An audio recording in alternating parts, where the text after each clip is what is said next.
যুদ্ধবিধ্বস্ত গাজার ফিলিস্তিনিদের জন্য খাদ্য ও ওষুধবাহী জাহাজবহর গ্লোবাল সুমুদ ফ্লোটিলার ১৩টি নৌযান আটকে দিয়েছে ইসরায়েলের নৌবাহিনী। তবে এখনও গাজার উদ্দেশ্যে এগিয়ে চলেছে বহরের ৩০টি নৌযান। বুধবার রাতে সামাজিক যোগাযোগ মাধ্যম এক্সে পোস্ট করা এক বার্তায় ফ্লোটিলার ১৩টি নৌযান আটকের তথ্য জানিয়েছে ইসরায়েলের পররাষ্ট্র মন্ত্রণালয়। বার্তায় বলা হয়েছে, হামাস সুমুদ ফ্লোটিলার বেশ কটি নৌযান থামিয়ে দেওয়া হয়েছে এবং সেসব নৌযানে থাকা যাত্রীদের নিরাপদভাবে ইসরায়েলের বন্দরে নিয়ে আসা হয়েছে। আন্তর্জাতিক পরিবেশ আন্দোলন কর্মী গ্রেটা থুনবার্গ ছিলেন ফ্লোটিলার নৌযান বহরে।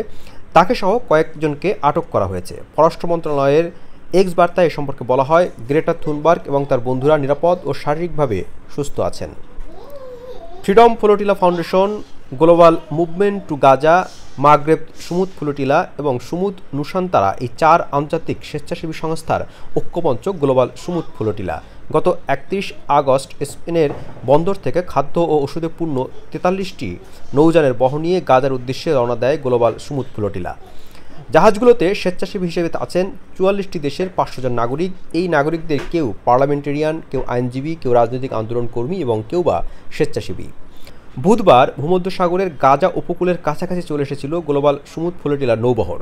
সেদিন সন্ধ্যার পর গাজা উপকূল থেকে ১৩০ কিলোমিটার দূরে থাকা অবস্থায় নৌবহরের চারপাশ ঘিরে ধরে ইসরায়েলি নৌবাহিনীর যুদ্ধজাহাজ এবং বহরের ১৩টি নৌযান আটক করে তারা।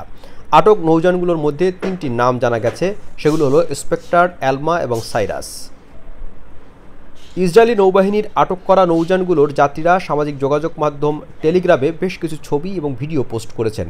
গাজার যুদ্ধবিধ্বস্ত ফিলিস্তিনিদের জন্য খাদ্য ও ওষুধ নিয়ে যাওয়ার মতো একটি অহিংস উদ্যোগে ইসরায়েলের বাধা প্রদানের নিন্দা জানিয়েছেন তারা। পাশাপাশি ইসরায়েলের নৌবাহিনীর দ্বারা অপহরণের শিকার হয়েছেন বলেও অভিযোগ করেছেন তারা। অনেকে নিজের পাসপোর্ট সহ ছবি, ভিডিও পোস্ট করেছেন।